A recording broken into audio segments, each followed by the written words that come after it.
أعوذ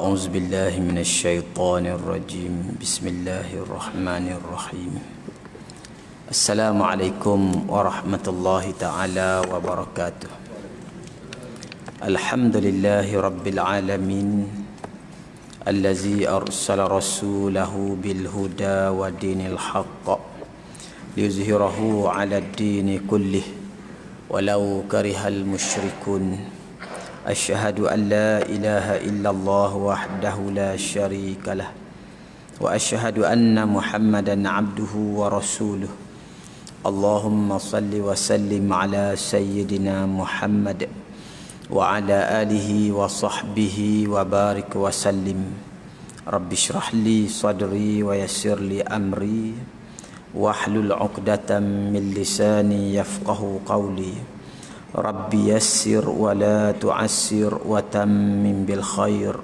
سبحانك لا علم لنا إلا ما علمتنا إنك أنت العليم الحكيم وقال الله تعالى في الكتاب العزيز أعوذ بالله من الشيطان الرجيم بسم الله الرحمن الرحيم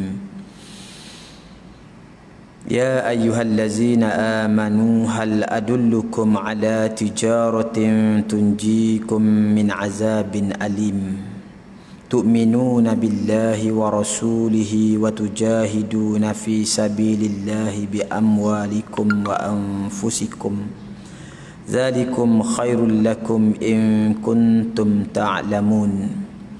Wahai orang-orang yang beriman, mahukah kamu jika aku kabarkan tentang satu perniagaan yang dapat melepaskan kamu daripada azab yang pedih pada hari akhirat, yaitu dengan cara kamu beriman kepada Allah dan Rasulnya dan kamu berjihad pada jalan Allah dengan harta benda dan juga nyawa kamu. Demikian itu lebih baik bagi kamu sekiranya kamu mengetahui. Sadaqallahul azim. Alhamdulillah, pertamanya kita manjatkan syukur pada Allah Subhanahu wa taala kerana pada malam ni kita dapat bersama-sama bertemu semula untuk kita sama-sama mengerjakan kewajipan kita solat maghrib secara berjamaah, dan kita dapat mengambil kesempatan walaupun sekarang ni masa singkat untuk sama-sama kita mendengar tazkirah ataupun peringatan-peringatan yang boleh membentuk kecenderungan hati kita untuk mengabdikan diri kepada Allah Subhanahu wa taala. Tuan-tuan sekalian, hari ini kita sudah berada pada minggu yang terakhir bulan Syaban. Di kalender kita ni 23 bulan Syaban. Sebenarnya malam dah 24 dah. 24 Syaban. Artinya ada ngam-ngam seminggu je lah lagi. Kan? Tak minggu 6 hari je lah. Jangka masa seminggu yang berbaki ni diajar oleh Nabi sallallahu alaihi wasallam supaya kita berdoa meminta Allah Taala memberikan keberkatan pada hidup kita. Sebenarnya bukan ujung Syaban je, daripada bulan Rejab lagi. Sebab apa? Sebab sebenarnya dengan keberkatan yang Allah Taala berikan itulah memberi kekuatan kepada kita untuk melakukan amal soleh, meninggalkan dosa-dosa, dan juga menguatkan hati kita untuk bertaubat di atas dosa-dosa kita yang lama pada Allah Subhanahu wa taala. Barulah kita masuk bulan Ramadan tu dalam keadaan kita ada kekuatan untuk menyempurnakan kerja-kerja kita dalam bulan Ramadan. Pengalaman kita lama dah duk tengok orang kita ni Ramadan dia semangat minggu pertama je. Lepas tu masjid dia tinggal, tarawih dia tinggal, baca Quran dia tinggal, tazkirah dia tinggal semua. Pasal apa? Sibuk dengan kain baju raya, sibuk dengan lansir baru, sibuk dengan ketupat, dengan tapai, dengan kuih raya, tak nenah, macam-macam lah. Lagi nak balik kampung.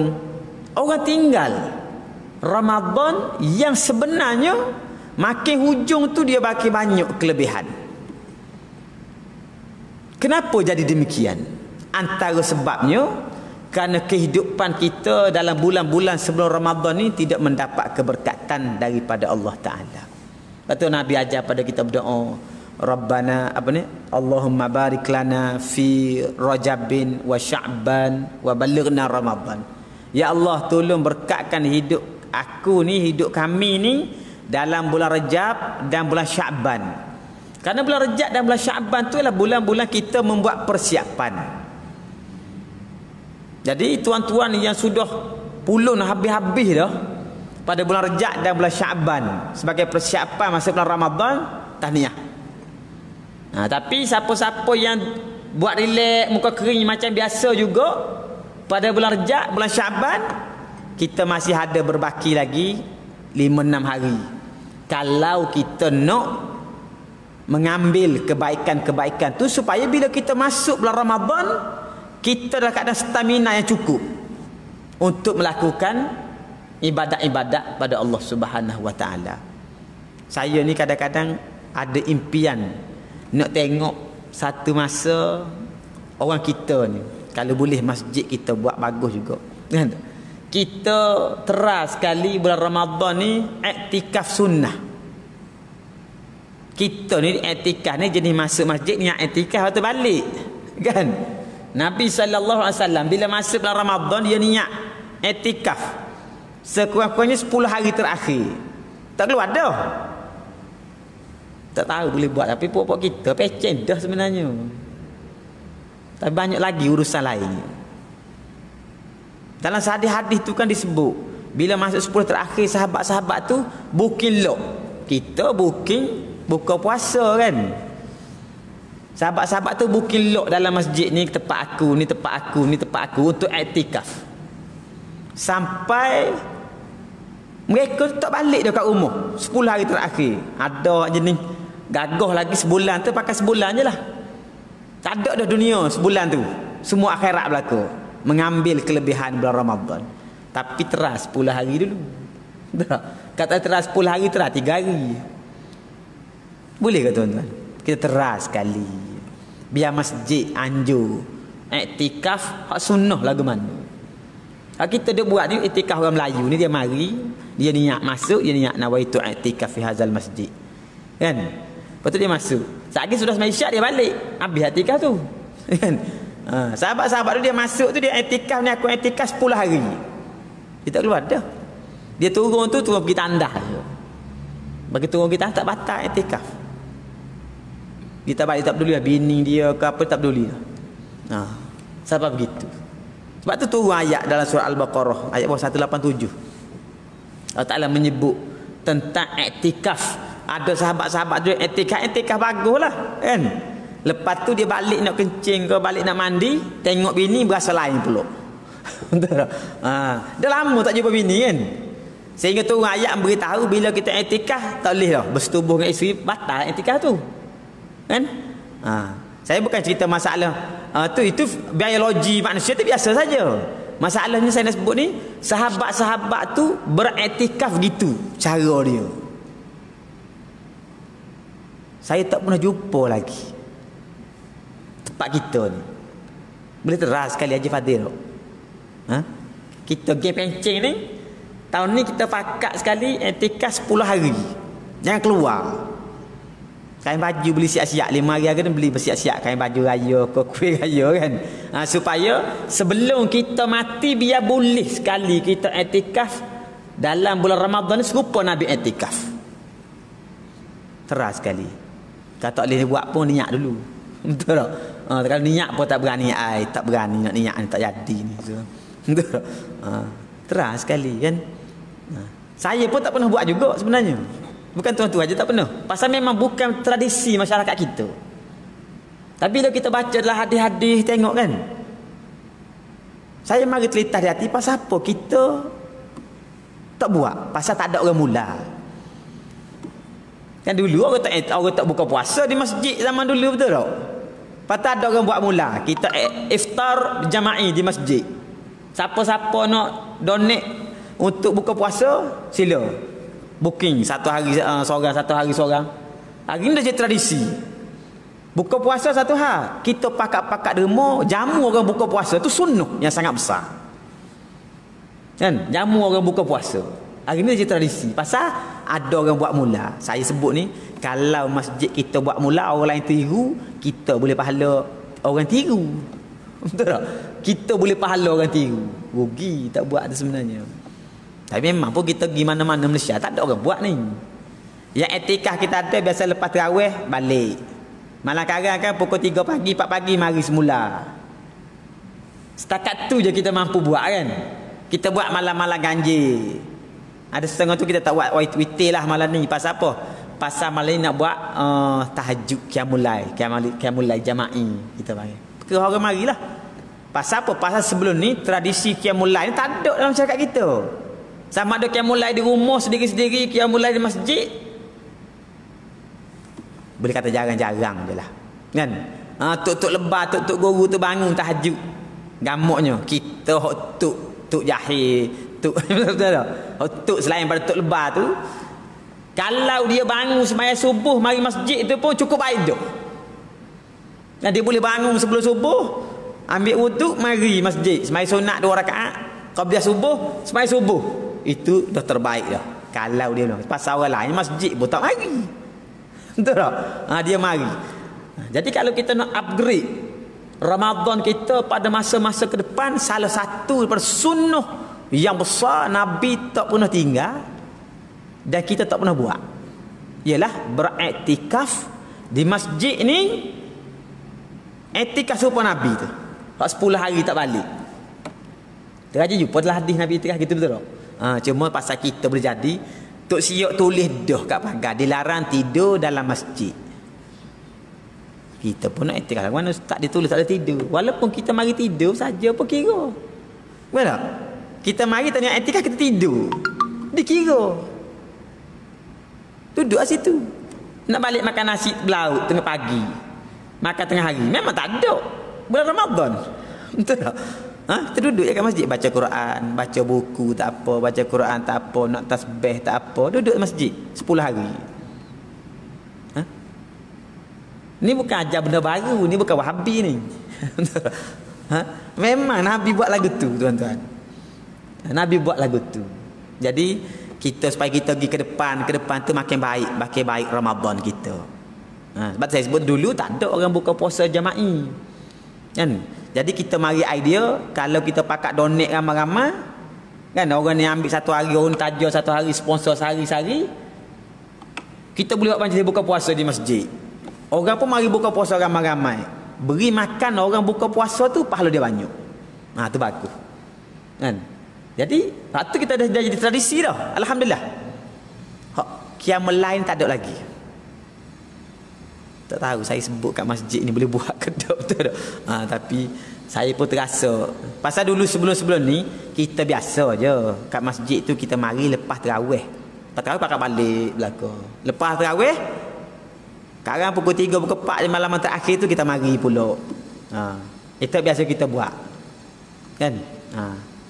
Jadi memang dulu dalam hadis-hadis sebut isteri-isteri Nabi pun dia bukin lok dia pasang kemoh lah, dia kata pasang mana, pasang kelambu lah kalau kita kan, pasang kelambu masing-masing dalam masjid. Ni tempat aku, ni tempat aku supaya dia masing-masing ada bilik untuk privacy lah, kita kata dia nak beriktikaf di masjid. Duduk kat situ. Ada setengah sahabat memang sebulan duduk, sebulan. Memang dalam hadis-hadis ada sebut orang tak iktikaf pun ada kan, tapi Nabi sendiri iktikaf. Maka tu menandakan bahawa kita ada satu kesungguhan untuk maksimumkan peluang-peluang yang ada dalam bulan Ramadan. Kalau kita iktikaf 10 hari tu tak balik, kita tu rasa kita confirm dapat tu. Itu qadar. Contohnya kan. Ni kadang-kadang kita balik-balik. Hari kita balik itu qadar mari. Jadi kita tak dapat. Jadi Nabi tu buat macam tu. Ini satu daripada benda-benda yang saya rasa kita kena fikir untuk membuat pembaharuan-pembaharuan. Yang kedua, di antara perkara yang penting dalam Ramadan ni ialah Nabi itu berjihad bulan Ramadan. Sangat banyak cerita Nabi berjihad dalam bulan Ramadan. Kita pula bulan Ramadan ni bulan letih. Letih.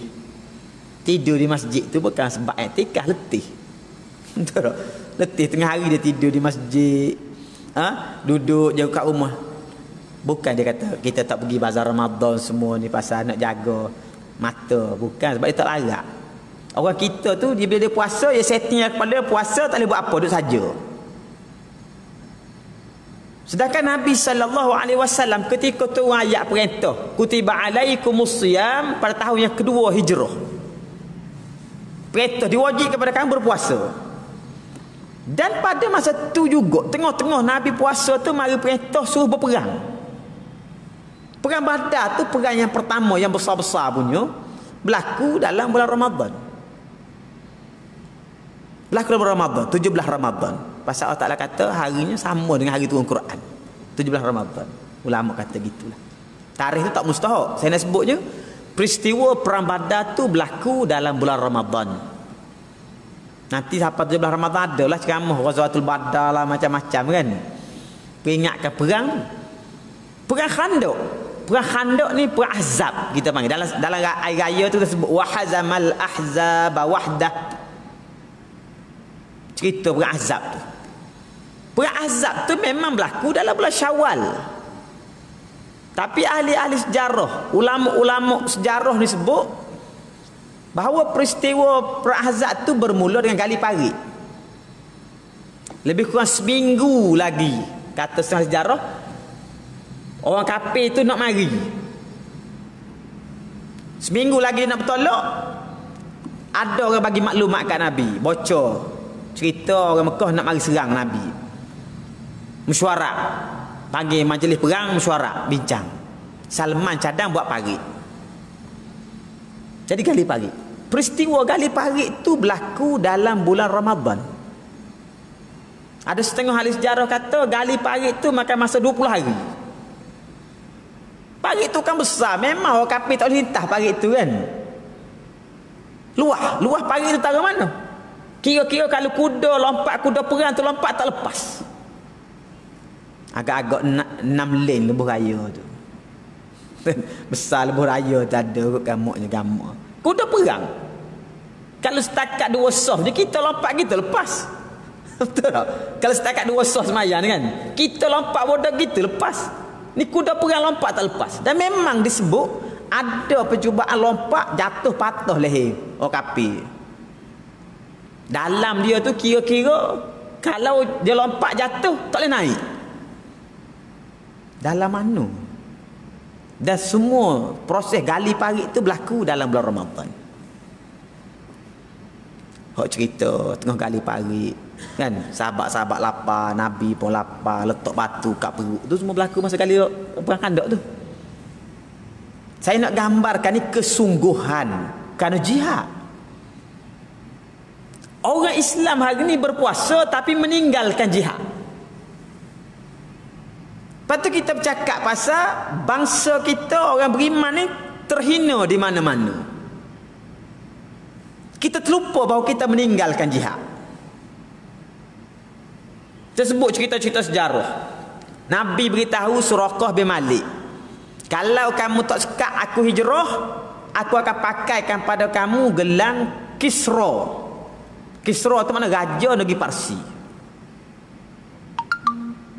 Orang Islam boleh buka Parsi, mengalahkan Rustum, panglima Parsi tu dalam perang Qadisiyah. Berlaku dalam bulan Ramadan. Ketika orang Islam buka Andalus, berlaku dalam bulan Ramadan. Ketika Islam kena serang, orang Mongol serang, hulagukan serang jatuh hancur Baghdad. Lepas hancur Baghdad, habis negeri Syam jajah satu-satu. Terhenti orang Mongol tu serang orang Islam bila? Bila dia kalah Ain Jalut. Perang Ain Jalut. Perang Ain Jalut tu berlaku dalam Ramadan. Saya nak sebut ni supaya kita tahu bahawa bulan Ramadan tu sebenarnya bukan bulan duk saja. Kan? Masalah kita nak bangun tahajud, masalah kita nak baca Quran, masalah kita nak berselawat, nak solat witir, nak solat tarawih tu satu cerita. Tapi masalah kesungguhan kita dalam hidup, dalam mengusahakan supaya agama Allah mesti ditegakkan. Itu kewajipan kita juga yang telah ditunjukkan oleh sejarah. Dia banyak berlaku dalam bulan Ramadan. Bulan Ramadan ni orang Islam tu dia ada kekuatan iman. Sebenarnya bagi orang beriman sungguh lah. Nah tak? Kalau puasa jenis puasa orang Melayu tu kita cerita, tak usah cerita lah. Kan orang Melayu tu dia puasa, dia tak makan nasi je. Kan? Dia tak minum air, tak isap rokok. Payah kira dia puasa lah. Kadang-kadang mata tak puasa, telinga tak puasa, kaki tangan tak puasa, lidah tak puasa. Dia puasa tak makan je. Yang puasa macam tu memang tak ada kualiti. Tapi kalau orang beriman sungguh dia berpuasa, dia tunjukkan kualiti daripada puasa tu, dia menjadi bangsa yang hebat. Sepatutnya lepas 50 tahun kita puasa, orang tak boleh pijak dah orang Islam ni. Sepatutnya. Kan kita makin lama puasa makin hina, makin lama puasa makin hina. Dulu kita kata rasa gagah sikit. Sekarang nak angkat kepala pun tak berani dah. Sagi tu bila nak azan tak boleh buka dah mic kat luar tu. Tak. Jadi makin rendah. Pasal apa? Kita orang Islam meninggalkan jihad. Orang kafir itu berperang dengan Islam ratus-ratus tahun, tuan-tuan. Ratus-ratus tahun. Daripada perang Badar sampai masuk abad yang ke-14. Perang salib. Daripada perang Badar yang berlaku pada tahun 2 Hijrah. Tahun 2 Hijrah ni lebih kurang tahun 624 Masihi. Lebih kurang dia. Akhir perang salib ni berlaku lebih kurang 1290 berapa? 90 lebih. 1290. Dekat-dekat ni. Sepanjang sejarah tu perang-perang yang berlaku antara kafir dan Islam ni, orang kafir tak pernah menang. Tak pernah menang. Masuk abad yang ke-14, di Eropah tu timbul cerita-cerita baru pasal ideologi. Kan? Ideologi macam-macam ideologi lah mari. Orang putih tu buat mari, sumbaklah kepala kita ideologi ni sebagai bentuk serangan baru, serangan Ghazwatul Fikr kita panggil. Serangan pemikiran. Tak main dia pakai pedang ni. Pasal pedang ni orang Islam tak boleh kalah. Pasal apa? Kan orang Islam kalau dia ada keyakinan masa dia berperang, dia bawa misi nak mati. Orang Islam tu pergi perang nak mati. Orang kafir pergi perang nak menang. Betul orang Islam tak pernah kalah. Orang kafir dah belajar dah. Dan perang-perang yang berlaku dalam sejarah Islam daripada abad yang ke-14 sampai perang-perang yang berlaku antara Osmaniyah dengan Rusia, dengan negara-negara Balkan pada abad yang ke-19 masih menunjukkan Islam boleh menang. Islam start tak boleh menang ni bila? Bila orang Islam mulai kata jihad ni tidak penting lagi. Orang tinggalkan jihad. Di India orang putih taja gerakan Qadiani. Mirza Ghulam Ahmad tu keluar fatwa, dia kata Allah Ta'ala telah berfirman dengan firman yang baru memasukkan jihad. Orang Islam tak payah dah berjihad. Zaman kita ni kita dengar orang putih kata Amerika suruh Universiti Azhar tu buang subjek jihad daripada silibus Universiti Al-Azhar. Pasal apa? Pasal kalau orang Islam tinggalkan jihad, dia akan lemah. Orang Islam ni orang tak boleh makan dia pasal dia kuat jihad. Dia pun bubuhlah nama-nama jahat untuk jihad ni. Teror lah, macam-macam bubuh nama, betul tak? Dia pun buat cerita kononnya Islam ni menang jajah dunia dengan pedang lah serba-serbi. Walaupun dalam sejarah sebenarnya Islam tidak pernah menyerang mana-mana negeri. Saja-saja suka-suka dia. Perang-perang yang berlaku tu bukan kerana Islam menyerang. Kerana Islam mempertahankan diri. Kerana dakwah disekat. Peranglah berlaku. Bukan sebab kata saja di perang. Dan kebanyakan peristiwa-peristiwa yang berlaku orang masuk Islam bukan negeri itu bukan sebab perang. Bukan sebab perang. Cuma orang putih bentuk pelokkan cerita seolah-olah Islam ni agama ganas. Maka kita pun berasa takut tak sebab jihad lah. Kan? Kita sendiri pun beri image negatif pada jihad. Orang yang berjihad tu kita pun label lah. Nama label ni puak-puak terror, puak-puak pengganah macam-macam. Bukan maksud saya sokong golongan pengganah ni. Saya sebut ni supaya kita orang Islam bina semula semangat jihad. Jihad tu maknanya jahadah kita ni bersungguh-sungguh dalam satu-satu perkara melaksanakan perintah Allah Subhanahu Wa Taala. Kalau kita nak berniaga sungguh-sungguh. Kalau nak belajar sungguh-sungguh. Nak buat ibadat tu bersungguh-sungguh. Kalau nak perang sungguh-sungguh juga. Biar kita bersungguh-sungguh. Kalau kita sambil buat ibadat sambil lewa. Dan orang azan patut mari masjid, kita sembahyang kat rumah. Tu tanda dah kita lewa-lewa dah. Orang sembahyang Zuhur pukul 1.20. Kita pukul 4.20 sembahyang Zuhur.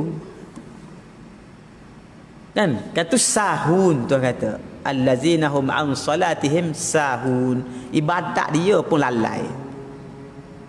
Benda lain sama. Kan nak menega sambil lewa. Kan? Bukan menega sangat. Jenis jual projek. Ambil untung atas angin. Kan? Jadi orang Islam tak boleh maju. Kita tak boleh berkembang. Pasal kita tidak bersungguh-sungguh. Jahadah tu maknanya musyaqqah. Musyaqqah ni artinya kita sanggup bersusah payah. Lepas tu dipanggil jihad. Lepas tu bulan Ramadan tu sebut syahrul jihad. Bulan Ramadan tu bulan jihad. Lepas tu bila kita sebut, boleh tak kalau kita mari 10 hari bulan Ramadan ni kita mari masjid jangan balik. Kita jadi pening lagu mana tak balik. Kan? Sebabnya tidak ada kesungguhan dalam hati kita. Kan? Tak terfikir kita nak mari 10 hari duduk masjid lagu mana. Pasal kita mari balik tarawih lambat bini marah dah. Kita mari tarawih balik lambat kena marah dengan bini. Lepas tu esok sahur tak bangun. Itulah. Malam-malam tu lepas tarawih pergi menyembang dulu.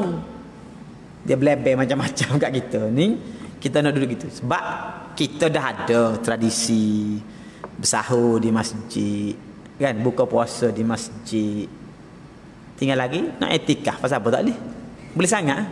Kan? Ada sahur, kita makan sahur dengan buka puasa je, betul tak? Makan tengah hari tak ada pula puasa. Boleh, tapi sebab tak ada kesungguhan.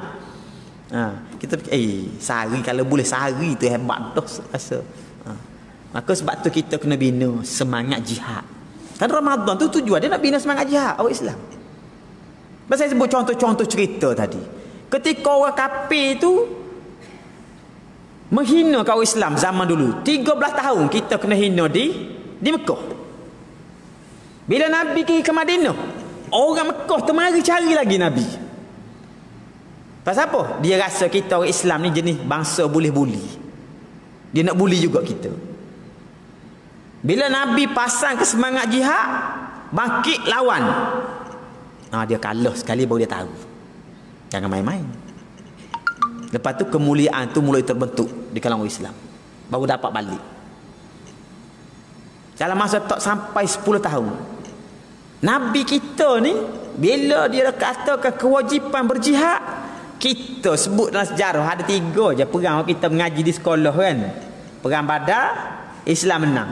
Perang Uhud, Islam kalah. Perang Khandaq, menang Islam, balik. Nah, 3 tu lah kita mengaji pun. Hal lain, berapa perang sebenarnya ada? Nabi berjihad macam mana? Dalam sejarah Islam semua bentuk ghazwah dan siriyah. Jak daripada perang Badar sampai Nabi wafat, sampai perang Tabuk. Jumlah dia 83 kali perang. 8 tahun, 2 sampai 9 tahun betul tak? Nabi pergi ke Madinah bulan-bulan Ramadan tahun kedua, baru start perang. Nabi wafat bulan Jamadil Awal tahun 11. Sepanjang tempoh tu 83 kali perang berlaku. Secara puratanya kita kata kasar-kasar lebih kurang 10 kali setahun perang. Sebulan sekali ya. Betul tak? Sebulan sekali. Kita mari masjid sebulan sekali. Apa barang? Mari masjid sebulan sekali. Nabi pergi perang sebulan sekali. Sahabat-sahabat tu dibentuk oleh Nabi. Sama ada Nabi pergi sendiri, Nabi bentuk ketumbukan, pergi berperang macam-macam. Tiap-tiap bulan. Sebab itulah akhirnya orang Islam tu mendapat kemuliaan. Orang lain takut pada orang Islam. Ni kita kata kita orang takut. Tengok besar saja tu dia kata tak gagah. Kita nampak besar saja, tubuh je besar. Tapi tak gagah. Kita ni ramai. Orang tak respect. Pasal apa? Pasal kita memang penakut. Bukan takut kat bini. Takut nak mempertahankan hak kita bertakut. Terus kata nak ambil hak kita orang rapah. Hak kita orang rampas. Nak ambil balik. Hak kita ada nak bertahan pun takut. Pasal kita ada semangat jihad. Tak tahu mungkin berjadi zaman dulu orang putih yang nak buang semangat jihad kita ni. Dia haramkan kita ada senjata. Siapa ada senjata api, hatta senjata bukan api pun. Ada golok, ada kerih ni, dia boleh charge juga. Kalau senjata api tu kau bunuh lah. Kita dilucutkan senjata, kita dah nampak pelucutan senjata negara-negara. Amerika lucutkan senjata Iraq misalnya. Kan? Lucutkan senjata Iran. Kita secara peribadi lucutkan senjata, tak ada apa. Bogel dah kita ni. Mana ada orang jalan bawa sekeris sekarang tu? Berani bawa pistol bokeh. Tengok pistol gigit dah. Tengok pistol ni, kalau bunyi orang tembok tu habis lah. Menunjukkan bahawa kita sudah tak ada semangat untuk mempertahankan diri. Terkejatuk nenek kita lah ada kerih, betul tak? Ada kerih, ada golok, ada kelewang, macam-macam lah dia bawa sebagai pertahanan diri dia. Kita oleh kerana orang putih ajar dulu, tak boleh bawa dah senjata, kira salah. Dia ada senjata. Orang putih ada senjata, betul tak? Macam dia beritahu, Amerika beritahu semua negara tak boleh ada nuklear. Dia ada. Lepas tu kita nak risau takut semua. Bukan negara je, secara individu pun hakikatnya kita dah jadi dayus. Kita didayuskan oleh musuh-musuh. Kita takut kan. Jadi kalau Ramadan datang, sepatutnya antara benda yang kita bina semula ialah untuk bangkitkan semula semangat jihad orang Islam, supaya dia boleh pertahankan hak dia dan dia boleh ambil balik hak dia yang orang lain rapas. Sehingga kita dimuliakan. Orang lain tengok orang Islam, dia respect. Dia tengok ni bangsa Islam, tak lawan, jangan usik dia. Orang Islam tu. Pernah kan satu zaman dulu kan, betul tak? Satu masa orang tak pernah beri kemuliaan ni pada orang Islam. Orang tak berani usik. Kalau kata dia orang Islam, orang tak usik. Bahkan ada percubaan, peristiwa Amuriyah. Perang Amuriyah tu berlaku zaman Mu'tasim. Dalam bulan Ramadan juga. Perang Amuriyah tu berlaku kerana ada satu orang kafir pergi selok kain muslimat. Cerita ni masyhur kan. Orang kafir tak ada kerja, dia pergi selok kain muslimat. Kerana sebab tu berlaku satu perang. Kalau kita ni bukan orang selok, kita selok sendiri. Pasal apa? Tak ada maruah. Kan? Orang Islam tak ada maruah. Siapa kalau suami nak kahwin lain, tak boleh. Tak boleh kongsi suami isteri. Suami tak boleh kongsi isteri. Tapi kalau dia kongsi aurat dia dengan orang lain, tak apa. Kalau dia kongsi aurat dia buka aurat, jalan dalam kedai, dalam pasar, semua orang tengok. Walau aurat dia tu suami dia boleh tengok. Tak apa je dia kongsi aurat dia. Tapi kalau suami nak kahwin tak bagi. Jadi kita tak ada maruah siapa tahu tu. Maka sebab tu saya sebut di sini, dalam bulan Ramadan ni antara benda-benda yang patut jadi sasaran kita. Selain daripada sunnah yang saya sebut awal tadi, kalau kita boleh usahakan, kalau tak boleh ramai-ramai pun, pilih 5-6 orang, siapa-siapa geng-geng kita ni kan. Geng 60-an lah. Yang ada pencen, tak ada pejabat dah nak pergi apa, duduk main dengan cucu je kat rumah.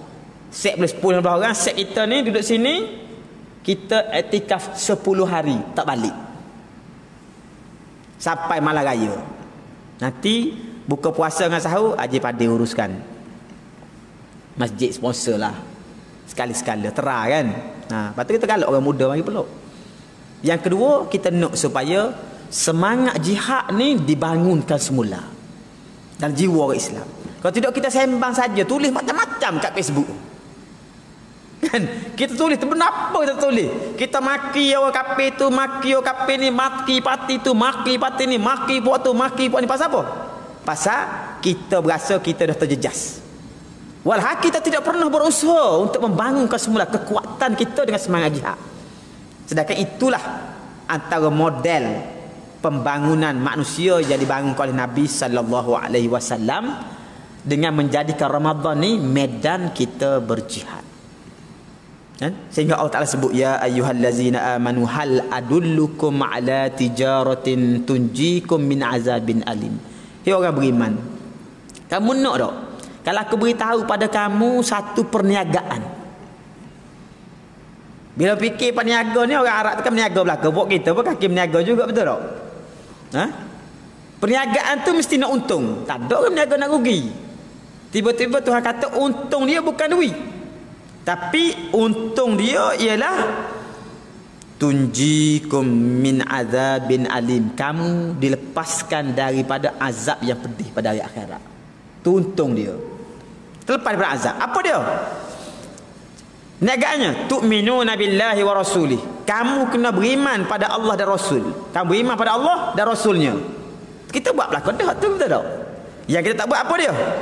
Wa tujahiduna fi sabilillahi bi amwalikum wa anfusikum. Dan kamu berjihad di jalan Allah dengan harta benda kamu dan juga dengan nyawa kamu. Ini kita tak buat. Tuhan sebut besar, bukan jihad. Zalikum khairul lakum in kuntum ta'lamun. Kamu berjihad jalan Allah Taala selepas beriman ni sangat baik bagi kamu kalau kamu tahu hakikat yang sebenar. Kalau kita tahu hakikat yang sebenar, bukan yang kita tahu yang mereka duk ajar tu. Yang Nabi ajar pada kita, kalau kita tahu dia sangat baik untuk kita. Yaghfir lakum zunubakum. Yang pertama Allah Taala kata aku akan ampunkan dosa. Allah Taala ampunkan dosa kamu. Wa yudkhilkum jannatin tajri min tahtiha al-anhar. Allah Taala masukkan kamu dalam syurga yang mengalir sungai-sungai di bawahnya. Wa masakin tayyibatan fi jannati adn. Dan Allah Taala sediakan satu tempat tinggal yang hebat. Allah Taala buat banglo besar kat kita dan syurga Adnin. Kita atas dunia ni macam-macam rumah cari yang hebat-hebat. Allah Taala kata aku bagi pada kamu kalau kamu berjihad. Zalikal fawzul azim. Dan itulah suatu kemenangan yang sangat besar untuk orang beriman. Dunia dia berjihad, sebab beriman, akhirat Tuhan beri kemenangan pada dia. Maka sebab itulah kita kena bina semula semangat jihad ni supaya bangsa Islam ni menjadi bangsa yang dimuliakan oleh Allah Subhanahu Wa Taala. Itulah tuan-tuan sekalian dapat kita saya sebutkan sikit sebagai peringatan supaya kita ada persiapan mental untuk kita menghadapi bulan Ramadan yang akan mari dalam masa seminggu daripada sekarang. Mudah-mudahan amal-amal kita Ramadan ni kita buat lebih baik dan kita harap diterima oleh Allah Subhanahu Wa Taala sebagai bekalan untuk kita lepas pada kita mati. Wa sallallahu ala sayyidina Muhammad wa ala alihi wa sahbihi wa baraka wa sallam. Walhamdulillahi rabbil alamin.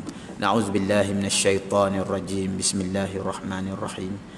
Alhamdulillahi rabbil alamin wassalatu wassalamu ala asyrafil anbiya'i wal mursalin wa ala alihi wa sahbihi ajma'in. Allahumma rabbana la tuzigh qulubana ba'da idh hadaitana wa hab lana min ladunka rahmah innaka antal wahhab.